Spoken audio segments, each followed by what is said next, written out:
영광을 주께 찬송가 128장입니다.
영광을 주께 찬송가 261장입니다.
영광을 주께 찬송가 6장입니다.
다 같이 경배하려서 기도하시겠습니다. 은혜와 진리가 충만하신 아버지 하나님 감사를 드립니다. 오늘은 4월의 셋째 주를 통해서 주님께 영광을 돌리는 이 경배를 들을 수 있도록 인도하셨습니다. 죄로 인해 죽을 수밖에 없고 영원히 고통당할 수밖에 없는 저희들을 주님의 귀한 보혈의 공로로 구원하여 주셔서 하나님의 자녀로 삼아주심을 감사합니다. 늘 어느 때나 저희들 주님의 날개 아래 품어주시고 저희들이 때는 주님을 멀리하고 또 주님을 잊을지라도 자신의 갈 길을 가더라도 주님은 우리를 돌아오기만을 바라시고 악에서 보호하시고 사고의 이름으로부터 늘 지켜주셔서 다시금 늘 하나님의 합한 마음의 신앙으로 살아갈 수 있도록 저희들 인도하여 주심을 감사합니다. 오늘의 이 경배를 드릴 때 이 경배를 통하여 주님 영광 받아주시면 우리들의 믿음의 생활이 더욱더 윤택해지고 또 가치 있어지고 마지막 시대에 더욱더 아름다운 믿음의 신앙으로 살아갈 수 있도록 저들이 인도하여 주시옵소서. 예배의 시종을 가는 온전히 주님께 부탁드립니다. 주 예수 그리스도 이름으로 기도드렸습니다. 아멘. 영광을 주께 찬송가 407장입니다.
오늘은 4월의 셋째 주입니다. 4월의 셋째 주 하나님의 말씀을 보시겠습니다. 오늘 말씀은 고린도전서 15장 12절부터 19절까지입니다.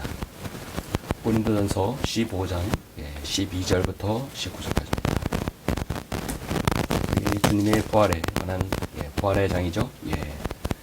아주 핵심적인 부분입니다. 고린도전서 15장 12절부터 19절까지 봉독해 올리겠습니다. 이제 그리스도께서 죽은 자들로부터 살아나신 것이 전파되었는데도 어찌하여 너희 가운데 어떤 사람들은 죽은 자들이 부활이 없다고 말하느냐. 그러나 죽은 자들의 부활이 없다면 그리스도도 살아나지 못하셨으리라. 만일 그리스도께서 살아나지 못하셨다면 우리가 전파하는 것도 헛것이요 너희의 믿음 또한 헛것이라.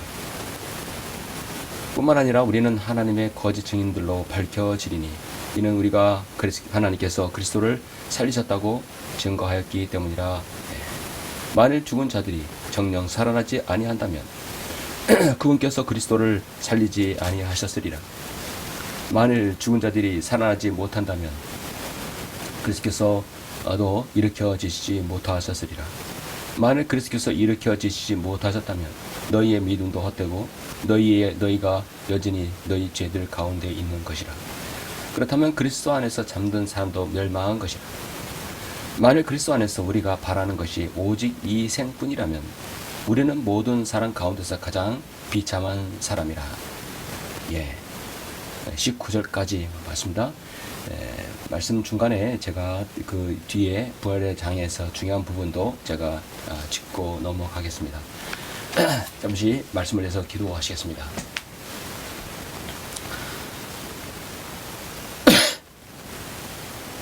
전지전능하시고 위대하신 아버지 하나님, 감사를 드립니다.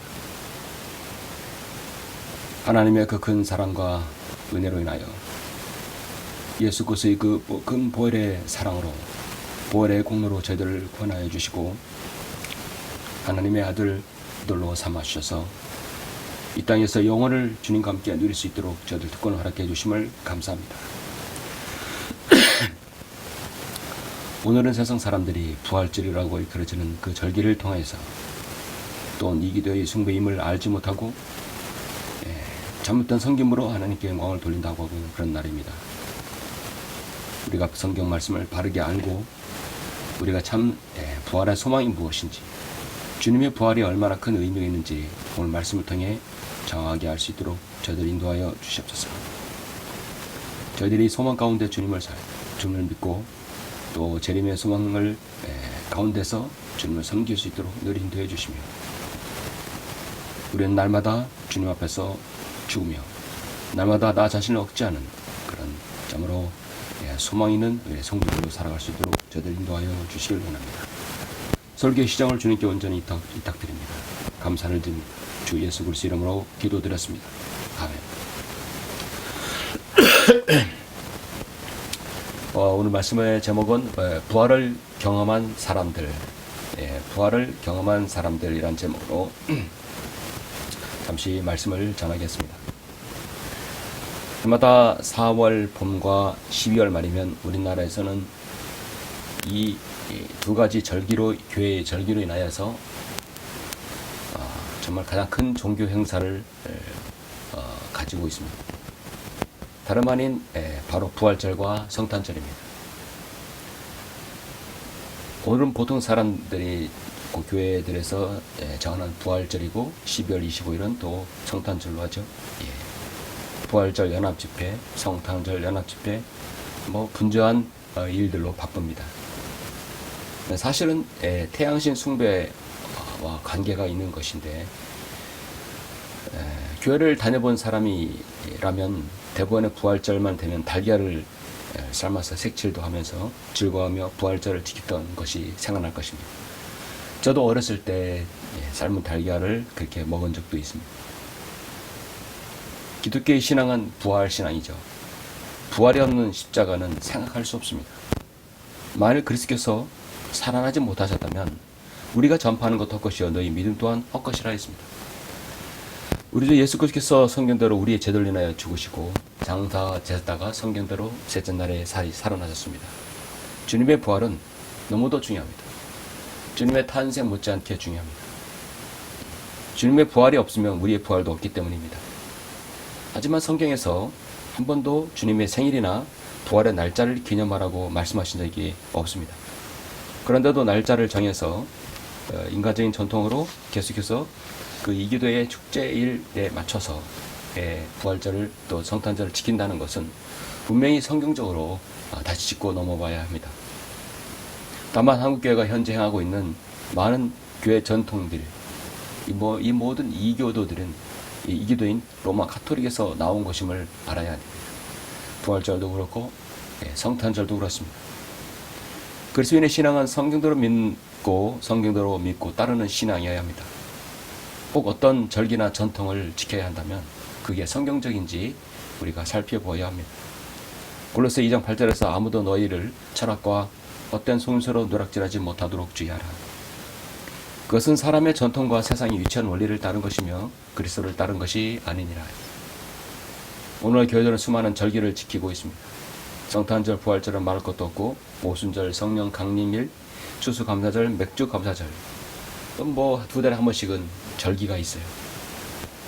모두 구약에서 이스라엘은 그런 절기를 단순히 축제로만 한 것이 아니라 각각에 해당하는 희생자를 통해서 하나님께 언약 관계를 맺어서 나오는 그런 제사들인데, 이것이 오늘날 교회들이 이걸 다 가져가서 자신들의 교회의 절기로 바꿔버린 것이죠.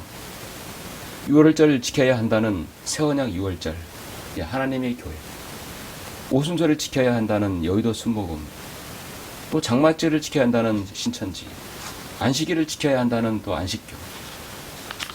이런 모든 것들 대부분 다 이교도에서 나온 것들인데, 이거를 교회가 다 자신들의 절기라 지키고 있습니다. 또 추수감사절은 또 우리에게 해당하지 않는 것인데도 그렇죠. 거기에 로마 카톨릭 주도적으로 시작한 바빌론 신비종교의 하나인 부활절과 성탄절은 한국 개신교단이 그대로 답습하고 있는 상황입니다. 그래서 그거를 새삼스럽게 얘기하면 오히려 이단 취급하게 되는 것이죠. 오늘 부활절 절기를 만들어서 참 부활의 의미를 우리가 제대로 알기를 원합니다. 우리가 이걸 지키지는 않지만 참 부활의 의미를 아는 시점도 또 필요한 것이죠.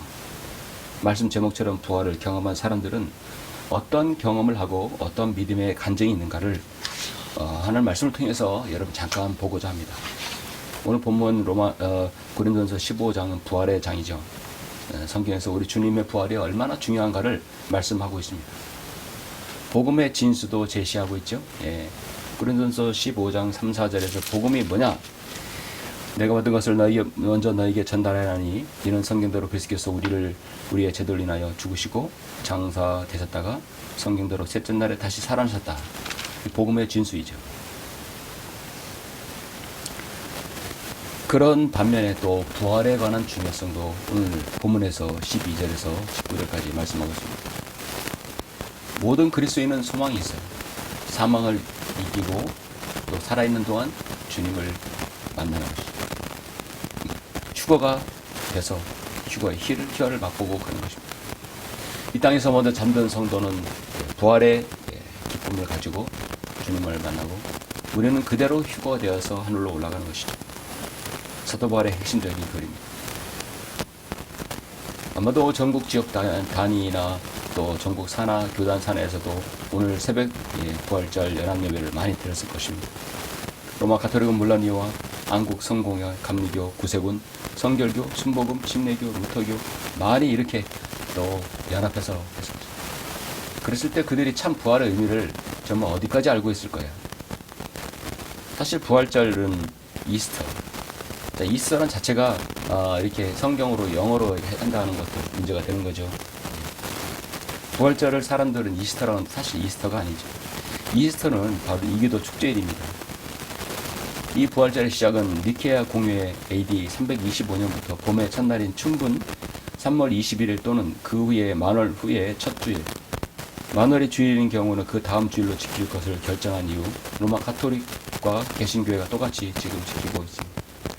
부활절 이후에 50일이 그 부활절 기간이고 교회력에 따라 지키는 현재의 부활절은 원래 고대 이교도 종교에서 유래한 것으로 아스타롯 여신의 축제일로 땅의 갱생을 기념하는 축제일이었습니다.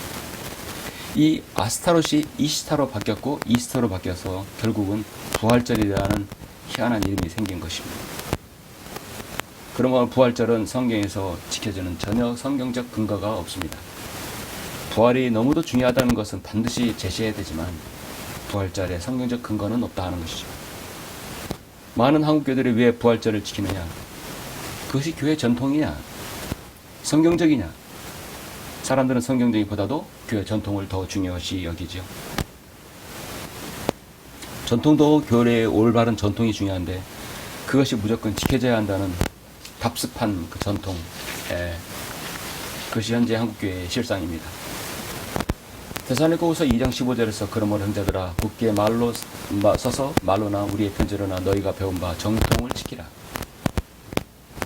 그 전통이 성경에 근거한 전통인지 아닌지를 봐야 되는 것이죠.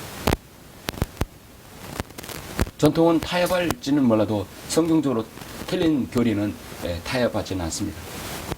주님의 죽으심과 부활은 정말 위대한 사건입니다. 주님의 부활이 없다면 우리의 부활도 신앙도 헛것이 되는 것이죠. 로마서 1장 1절에서 예수 그리스도의 종 바울은 사도로 부르심을 받아 하나님의 복음을 위하여 성별된 바 이는 그분께서 자기의 선자들을 통하여 미리 성경의 약속을 미리 약속하신 것이라. 이 복음은 그의 아들 예수 그리스도 우리 주에 관한 것으로 그는 육신으로는 다윗의 씨에서 나셨으며 거룩 영혼은 죽은 자로부터 부활하여 능력이 하나님으로 선포되었고 그들 가운데 우리가 은혜와 사도의 직분을 받아 그의 이름을 내어 모든 민족 가운데서 믿음으로 순종케 하나니 그들 가운데서 너희도 예수 그리스도의 부르심을 받은 자들이라. 부르심을 받은 자들. 이 부르심 받은 자들은 이미 사실 부활을 경험한 사람들이죠. 이 부활을 경험한 사람들은 이 이스터를 지키는 것이 아닙니다. 이미 부활절을 지키는 것이 부활을 경험한 사람들이 아닙니다. 이건 특별한 의미가 있는 것입니다. 사도행전 12장 4절에서 그가 베드로를 잡아서 감옥에 가두고 4명씩 4조의 병사를 불러 교대로 지키게 하니 이스터가 지나면 그를 백성들 앞에서 끌어낼 의도했더라. 이스터와 그들의 절기라고 한다면 그들이 성경적인 전통이라면 왜 부활절을 가지고 지키겠습니까? 그래서 원래 사도행전 12장 4절이 변개가 됐는데요. 이 이스터가 지나면이라고 해야 맞습니다. 그들의 절기 때, 그들의 축제일에 베드로를 잡아 죽이라고 했던 것이죠. 근데 사실은 변경이 어떻게 변경되냐면 거기 이스터가 빠지고 6월절로 대체됐던 것입니다. 그래서 이기도가 부활절을 지킬 의미가 없는 것이죠. 잡음에 옥에 가두어 군사 내식 내패로 맡겨지고 6월절 후에 백성 앞에 끌어내고자 하더라. 그래서 이스터가 6월절로 성경이 변개되고 둔갑됨으로써 이스터는 6월절이다 사람들이 생각하는 것이죠. 헤롯이 자신의 축제일에 친내인 요한을 죽인 것처럼 베드로도 죽이려고 했던 것이죠. 이기도인 헤롯이 유대인의 축제일에 지켜서 사도들을 죽일 이유가 없는 것입니다. 그래서 사도행전 12장 4절에 나온 이스터는 부활도 아니고 6월절도 아닙니다. 이날은 이기도들의 축제의 우상숭배일인 것이죠. 자기들의 축제 우상숭배에 사도 베드로를 죽이려 했던 것입니다. 그러므로 오늘날 한국교회에서 지키는 신학교회의 6월절은 부활절은 전통도 아니고 교회 전통도 아니고 성경적 근거도 없습니다. 그냥 그대로 로마 카톨릭이 지키는 대로 했던 것이죠. 우리나라는 이렇게 성경이 잘못 변개됨으로써 150년 동안 그것이 계속해서 유포되고 전통도 성경적 기준이 없이 답습되어서 좀 오랜 기간에 그게 고착화되어 버렸습니다. 어디서부터 손을 써야 될지 바른 성경으로 돌아가야 되는데 어쩌면 한국교회가 이렇게 바로 서지 못하니까 하나님께서 이런 많은 중국에 정치적으로 시련을 주는 것이 아닌가 저는 생각합니다. 그래서 한국 교인들은 정말 성경을 너무도 모르죠. 변기된 성경 아래 답습해서 그 전통을 계속 답습하는 가운데 있습니다. 사탄이 이걸 모를 리가 없죠. 사탄이 그들에게 요구하는 것은 그냥 아멘 순종만 요구할 것입니다. 그러나 백성 가운데서 거짓 선자들이 있었던 것처럼 너희 가운데서도 거짓 교사들이 있으리라. 그들은 저주받을 이단들을 비밀리에 불러들여서 자기들을 사신 주마저 주를 부인하기까지 하며 급격한 파멸을 스스로 불러들이니라. 또한 많은 사람들이 그들의 파멸의 길을 따르니 그들로 인하여 진리의 길이 비방을 받을 것이라. 베드로후서 2장 1절 2절에서 당시에도 거짓 교사들이 있던 것처럼 지금도 여전히 거짓 교사들이 활개를 치고 있습니다. 한국교회는 왜 부활이 없는 부활절, 왜 전통이 없고 성경적 근거가 되지 않는 부활절을 지키고 있는가? 정말 한국교회를 개혁을 바라고 있는 사람들은 이것부터 바꿔야 됩니다. 이 절기가 정말 성경적 인지를 바로 알아야 됩니다. 부활을 경험한 사람들은 저는 세 가지 부분에서 잠시 여러분에게 말씀을 드리겠습니다. 첫 번째로 부활을 경험한 사람들은 자신의 몸의 부활을 믿는 사람들입니다. 한마디로 거듭난 것이죠. 저와 여러분의 영은 이미 죽어 있었습니다. 하나님을 알지 못했고 말씀도 몰랐고 그 영이 죽어 있어서 하나님을 반응하지 못했고 예배도 드릴 수가 없었어요. 성경은 오늘 자신의 몸의 부활을 믿는 사람이라고 했는데요. 핵심적인 부분에서 오늘 고린도서 15장 17절, 18, 19절 보면 만일 그리스도께서 일으켜지지 못하셨다면 벌하지 못하였다면 너희의 믿음도 헛되고 너희가 여전히 너희 죄들 가운데 있는 것이라. 그렇다면 그리스도 안에서 잠든 사람들도 멸망한 것이라. 만일 그리스도 안에서 우리가 바라는 것이 오직 이생뿐이라면 우리는 모든 사람 가운데서 가장 비참한 사람이라. 부활절을 지키고 부활 예배에 참여하는 모든 사람들이 자신이 언젠가 생을 마감하면 다시 부활할 것을 믿고 있느냐? 정말 가장 중요히 믿고 있어야 되겠죠. 살아 있어도 주님께서 우리를 부르시면 휴거되어 하늘로 올라가시는 걸 믿고 있느냐? 믿어야 되겠죠. 많은 사람들이 자신의 구원 간증도 없이 구원에 대한 감사, 확신 없이 부활절을 지킨다고 한다면 그 얼마나 안타깝습니까? 저 또한 장로교회에서 오랜 기간 저 자신이 몸의 부활을 믿지 않은 상태에서 부활절을 지키고 있었습니다. 내가 구원받다면 적어도 죽어도 살 것이고 살아있을 때 주님께서 오시면 휴거되어 올라가시라는 그 소망이 나에게 있는 것이죠. 그래서 15장 50절에 보면 이렇게 말씀하고 있어요. 형제들아, 그러나 형제들아, 이제 내가 이것을 말하노니 혈과 육은 하나님 나라를 상속받을 수 없으며 썩을 것은 썩지 않을 것으로 상속받을 수 없느니라.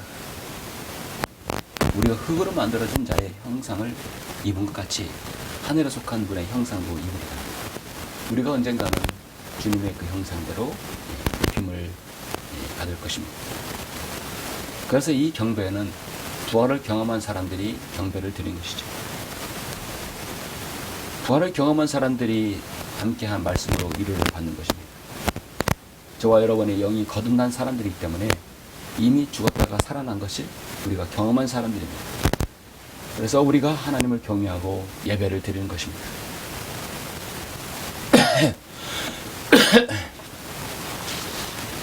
부활을 경험한 사람들은 두 번째로 주님의 재림을 정말 믿으며 기다리고 있습니다. 부활을 경험한 사람들은 주님의 재림을 기다리고 있다 하는 것이죠. 오늘 본 말씀 19절까지 제가 읽었는데요. 2절부터 28절을 잠깐 보시겠습니다. 그러나 이제 그리스도께서 죽은 자들로부터 살아나서 잠들었던 자들의 첫 열매들이 되셨느니라. 사망이 사람으로 말미암은 것 같이 죽은 자의 부활도 사람으로 말미암이니라. 이는 아담 안에서 모든 사람이 죽을 것 같이 그리스도 안에서 모든 사람을 살게 하려 합니다. 그러나 각자 자기의 서열대로 되리니 그리스도가 첫 열매들이요 그 다음은 그리스도께서 오실 때 그분에 속한 사람들. 그 외에는 끝이 오리니 주께서 모든 정서와 모든 권세와 능력을 패하시고 그 왕국을 하나님 곧 아버지께 바칠 때라. 주께서 모든 원수를 자기 발 아래 두실 때까지 통치하셔야 하리니 멸망받게 될 마지막 원수는 사망이다. 만물을 그의 발 아래 복종시켰다고 말씀하셨으니 만물이 그의 아래 복종하셨다고 말씀하실 때 만물을 그의 아래 복종시켰던 그분은 죄에 대한 것이 분명하도다. 만물이 그분께 복종할 때 그때 아들 자신도 만물을 자기에게 복종하게 하신 그분께 복종하시리니 이는 하나님께서 만물 안에서 모든 것이 되시려 하십니다. 하심이라. 재림을 기다리고 있는 사람들의 소망 가운데 있는 말씀이죠. 이 세상은 언젠간 끝이 옵니다. 모든 정사와 모든 권세와 능력을 다 언젠간 패하실 날이지. 우리 세상의 정치계는 어떻습니까?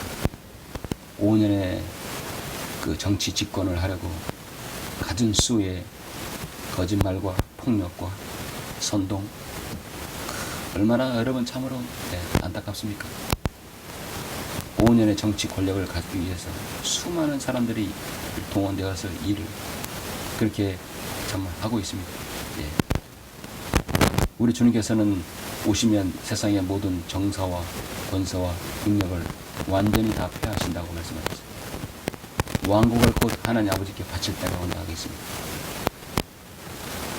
주님의 재림을 정말 기다리고 있는 사람이 부활을 경험한 사람들의 특징입니다. 부활한 내가 문 밖에 서서 두드려노라. 누구든지 내 음성을 듣고 금을 내면 내가 그에게로 들어가서 그와 함께 먹으면 그도 나와 함께 먹으리라. 예수님께서는 이미 오늘 하는 말씀에서 무덤 같은 한국교회의 문을 계속 두드리고 계십니다. 교회 문을 밖에 세신 주님께서 교회 안에 있는 사람들에게 두드립니다. 그러나 그들은 문을 굳게 걸어 잠그고 주님의 들어오심을 막고 있죠. 정말 교회가 주님을 섬긴다고 하는데 정작 주님이 없어요. 그 안에. 주님께서는 나는 부활이요 생명이니 나를 믿는 자는 죽어도 살 것이며 또 살아서 나를 믿는 자는 영원히 죽지 아니하리라. 한국교회 이 사실을 믿느냐? 내가 이것을 믿느냐? 나는 부활이요 생명이니 I am 부활, I am 생명. 나를 믿는 자는 죽어도 살 것이고 살아서 나를 믿는 자는 죽어도 영원히 죽지 아니하리라. 나는 부활이요 생명이라는 사람이 이 세상에 없었습니다. 어느 누구도 헛소리로도 이렇게 하지 못하게 만들었어요.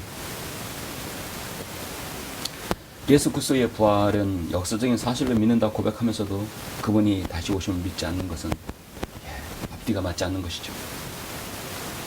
이것은 한국교회의 신학적인 문제가 크다고 봅니다. 예수 그리스도의 부활을 믿는다면 우리도 이 땅에서 언젠가는 주님께서 이 땅에 오셔서 이 세상을 통치하실 것을 우리는 믿어야 됩니다. 통치하려면 주님께서 내려오셔야 되는 거죠.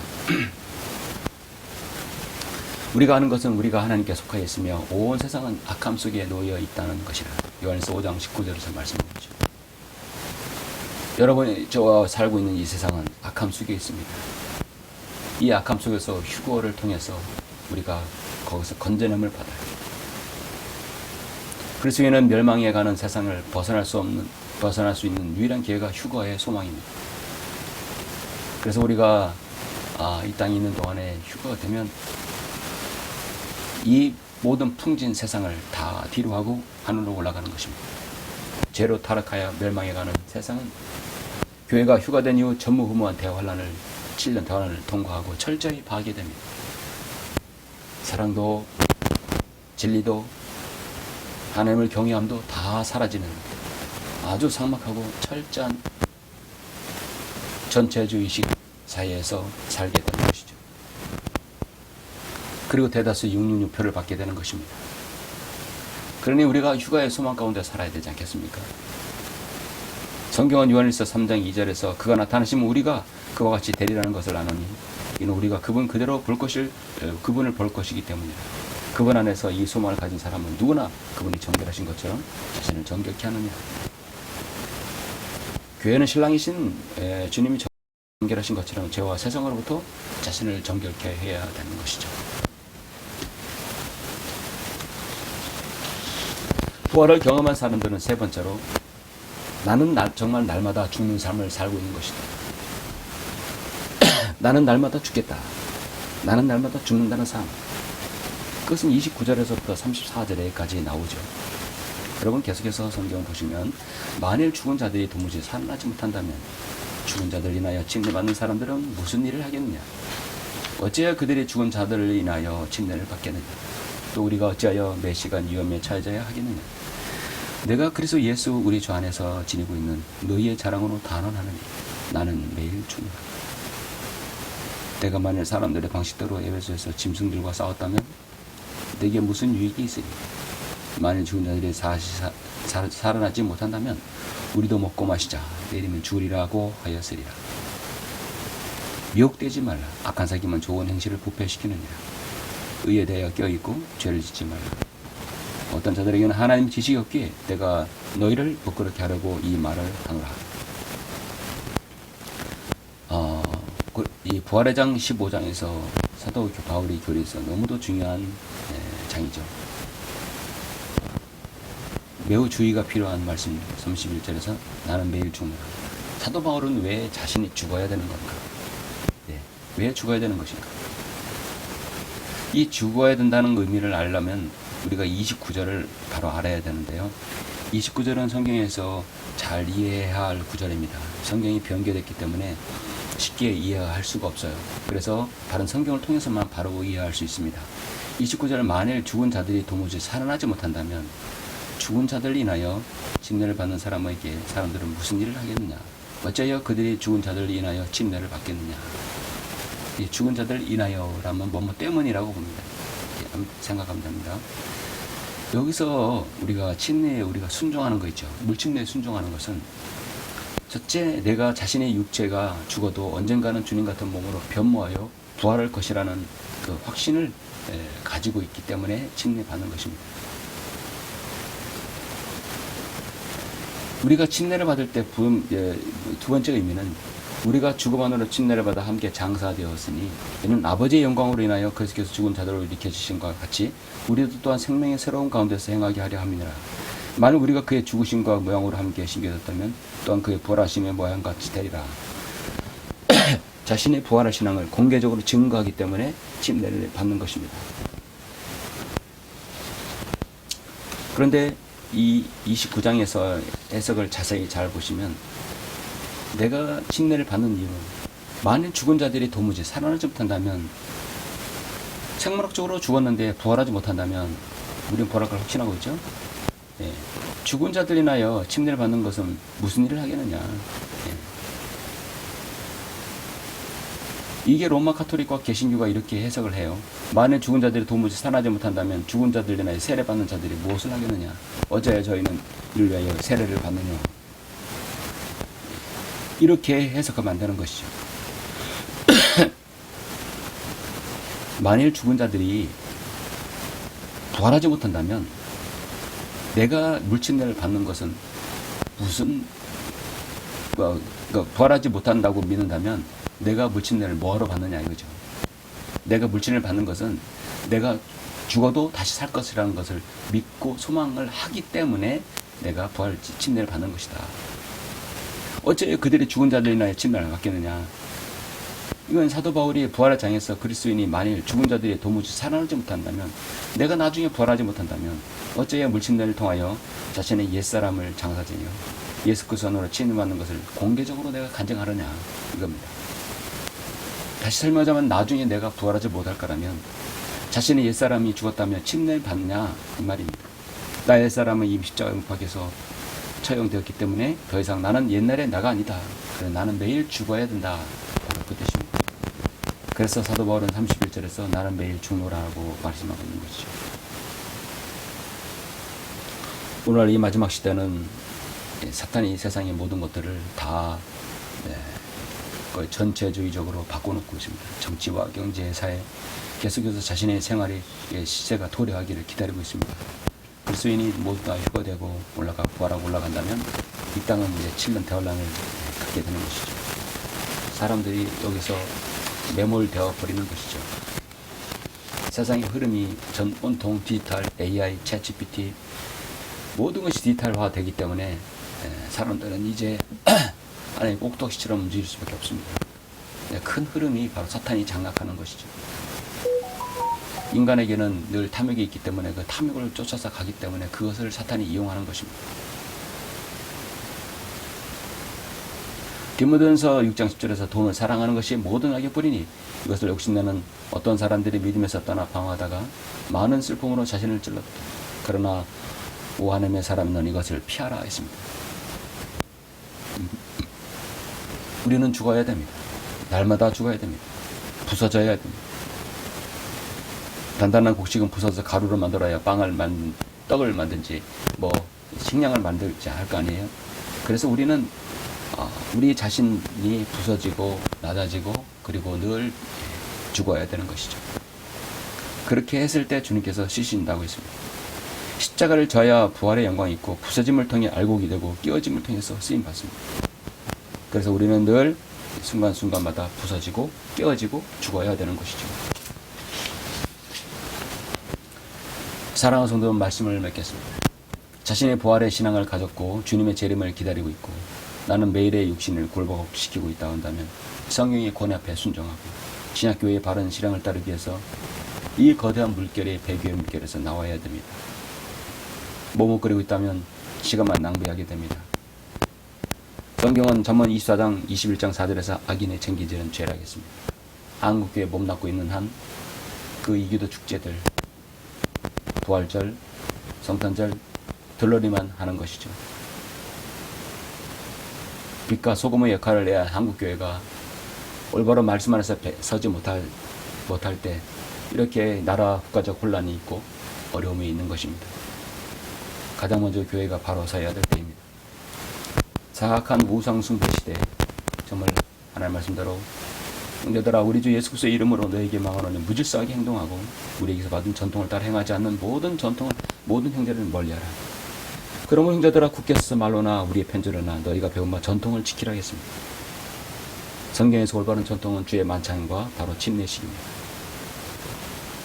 주의 만찬과 침례식 그것이 교회가 지켜야 할 전통이고 부활절과 크리스마스, 성탄절은 지켜야 할 절기가 아닌 것이죠. 한편으로는 이것이 바로 부활절과 성탄절이 돈을 끌어모으는 수단이 될 수도 있습니다. 또 그렇게 되고 있고요. 한편으로는 바로 이것이 바로 우상숭배라는 것입니다. 무질서하게 행동하고 우리에게서 배운 바 전통을 따라 행하지 않는 모든 형제를 멀리하라 했고요. 너희가 배운 바 전통을 지키라 했는데 성경의 전통을 지켜줘야 되는 것이죠. 주의 만찬과 침례를 통해서 내가 다시 부활할 것이라는 것, 내가 사람 앞에 간증하는 것, 나는 매일 죽노라. 나 자신의 옛사람을 벗어버리고 죽겠다는 그런 마음의 자세가 중요한 것입니다. 오늘 고린도전서 15장을 통해서 우리가 부활을 경험한 사람들은 어떤 사람들인가? 첫 번째, 바로 실제로 부활을 한 번씩 경험하는 것이죠. 바로 영의 부활입니다. 예수 그리스도의 재림을 소망하는 사람입니다. 그리고 나는 매일 죽노라 하는 사람들입니다. 이런 믿음의 신앙으로 여러분 사시길 간절히 바랍니다. 기도하시겠습니다. 위대하신 아버지 하나님 감사를 드립니다. 주님께서 오늘 세상 사람들은 부활절을 해서 성경에도 없는 절기를 지키죠. 우리가 이 부활절이 얼마나 성경적 전통도 아니고 교리적인 주님의 명령도 아님을 우리가 바로 알았습니다.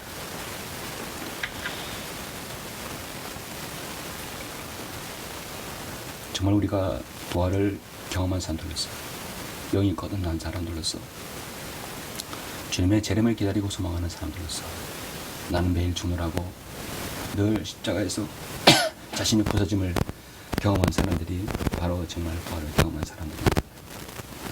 헛된 이기도의 전통 아래서 우리가 구속받지 않고 바른 진리의 말씀 안에서 주님을 섬길 수 있도록 저들을 인도해 주심을 감사합니다.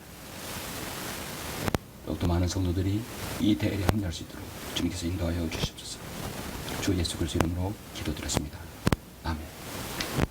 영광을 주께 찬송가 212장입니다.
같이 기도하심으로 예배를 마치겠습니다. 모든 능력의 주이시여 믿음의 장시하신 위대하신 아버지 하나님 감사를 드립니다. 오늘 세상 사람들의 절기를 지키는 이 4월의 제수절, 부활절, 절기 이것이 얼마나 비정경적이고 하나님의 말씀에 근거하지 않는 인간의 전통이라는 사실을 우리가 알았습니다. 우리가 인간의 전통을 지키지 아니하고 하나님 말씀대로 정말 부활의 중요성은 성경 말씀대로 그것이 바로 나의 부활이고 주님의 소망을 갖게 하는 것, 또 나는 매일 충돌하는 그것이 핵심적인 것임을 우리는 알게 되었습니다. 거듭나지도 못하면서 거듭나지 못한 채 부활절을 지키는 것 얼마나 비참합니까? 이 한국교회를 주님께서 원하여 주옵소서. 먼저 바른 말씀 안에서 주님을 섬기게 해주시고 바른 말씀 아래서 이 모든 인간의 전통인 절기들을 잘 구별해서 오직 하나님께서 오신 바른 전통, 주의 만찬과 침례 바로 이것을 시행할 수 있도록 저들 인도하여 주시길 원합니다. 한국교회가 바로 설 때 하나님께서 이 나라를 살피시고 이 나라를 정말 인도하실 줄로 믿습니다. 바른 말씀에 기조 아래 설 수 있도록 주님께서 인도하여 주시옵소서. 우리가 성경적인 바른 전통과 성경적 교리를 우선시하고 그걸 지킴으로써 하나님께 영광되는 삶 될 수 있도록 인도하여 주시길 원합니다. 이 시간 각자 가정에서 사무실에서 또 다른 경배의 장소에서 경배드리는 소중한 성도들 주님 기억해 주시고 그들의 모든 환경에서도 하나님께서 역사해 주시길 바랍니다. 감사를 드리며 주 예수 그리스도 이름으로 기도드렸습니다.